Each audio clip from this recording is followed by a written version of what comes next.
السلام علیکم ورحمۃ اللہ وبرکاتہ۔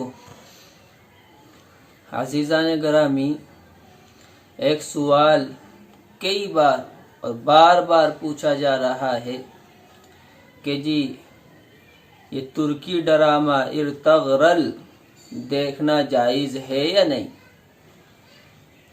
میرے عزیزو، ایک چیز تو یہ ہے کہ آج کل ہمارا ذہن بنتا جا رہا ہے جو کہ غلط ہے کہ ہم کسی بھی چیز کو پہلے سے متعین کر لیتے ہیں کہ وہ چیز جائز ہے یا ناجائز۔ اس کے ساتھ بھی وہی معاملہ ہوا کہ ہم نے خود سے ایک دلیل بنائی کہ اس میں اسلامی تاریخ خلافت عثمانیہ کو دکھایا جا رہا ہے، اس لیے اسے دیکھنا جائز ہے۔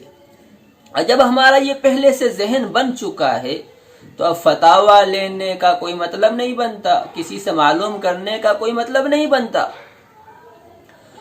اب اگر کوئی فتویٰ آتا بھی ہے اور مان لو کہ ناجائز آ جاتا ہے تو ہم نے تو اسے پہلے جائز سمجھا ہوا ہے، ہمیں ماننا ہے ہی نہیں، ہمیں باز آنا ہی نہیں ہے۔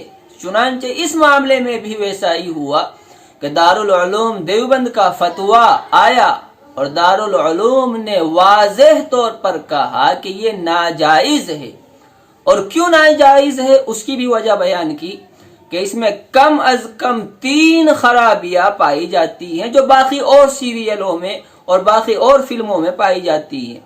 نمبر 1 ویڈیوگرافی، نمبر 2 رسق و موسیقی، اور نمبر 3 اجنبی عورتوں کا بے پردہ اس میں ہونا۔ تو تینوں کی تینوں خرابیاں اس میں بھی موجود ہیں، لہذا جب وہ ناجائز ہیں تو یہ کہاں سے جائز ہو جائے گا؟ آپ کو اسلامی تاریخ ہی جاننی ہے تو آپ کتابیں پڑھیں، یا پھر اس طرح کی اور بھی چیزیں یوٹیوب پر موجود ہیں کہ جس میں 3 چیزیں نہیں ہیں تو آپ اسے دیکھیں۔ لیکن چونکہ ہم نے اپنی تسکین کا ایک ذریعہ بنایا ہوا ہے، ڈھونڈا ہوا ہے، وہ ہمیں اس میں مل رہا ہے، تو ہمیں کسی نہ کسی طرح کر کے اسی کو جائز کرنا ہے۔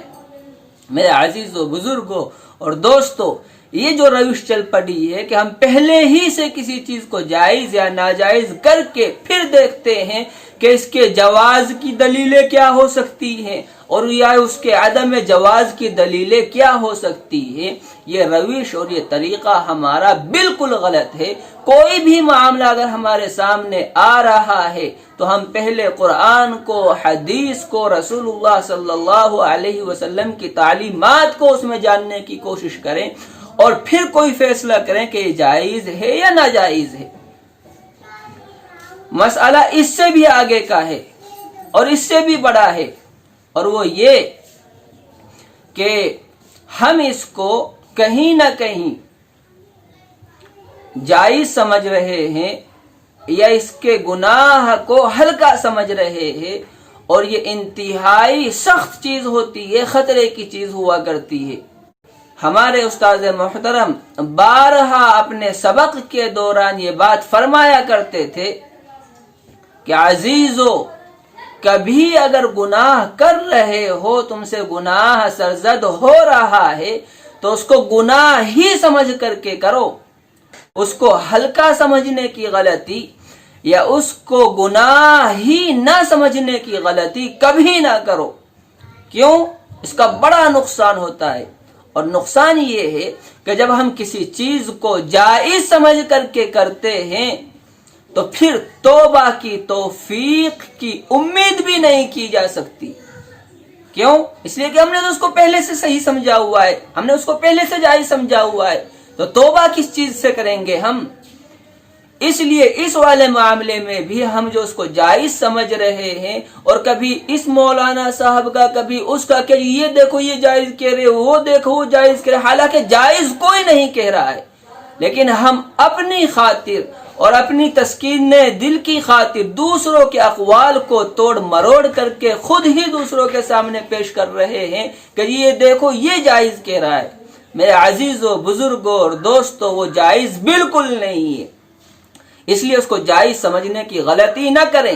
ہم اور بہت سارے گناہ کرتے ہیں، مثلا نماز چھوڑتے ہیں، روزے چھوڑتے ہیں، اور دوسرے جھوٹ بولتے ہیں، غیبتیں کرتے ہیں، طرح طرح کے گناہوں میں ہم ملوث ہیں پورے کے پورے۔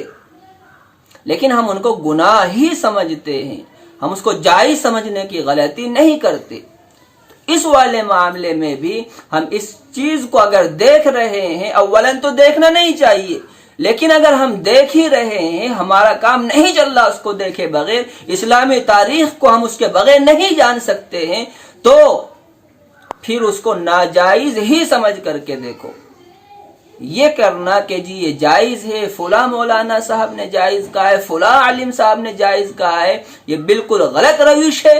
ہمارا رہنما اور ہمارا قائد مسائل کے سلسلے میں دارالعلوم دیوبند ہے، اور دارالعلوم نے اس کو بالکل ناجائز لکھا ہے۔ میں آپ کو ڈسکرپشن میں اس کا دارالعلوم کے فتوے کا لنک دے رہا ہوں، آپ تفصیل کے ساتھ جا کر کے اس فتوے کو پڑھیے، اور پھر ذرا سی دیر خود بھی سوچئے، اپنے گریبانوں میں جھانکیے اور دیکھیے کہ ہم کہاں ہیں اور دارالعلوم دیوبند اس سلسلے میں کیا کہہ رہا ہے۔ دعا فرمائے کہ اللہ تبارک و تعالی مجھے بھی عمل کی توفیق عطا فرمائے، اور باقی تمام کو بھی اللہ تبارک و تعالی عمل کی توفیق عطا فرمائے۔ وآخر دعوانا ان الحمد للہ رب العالمین۔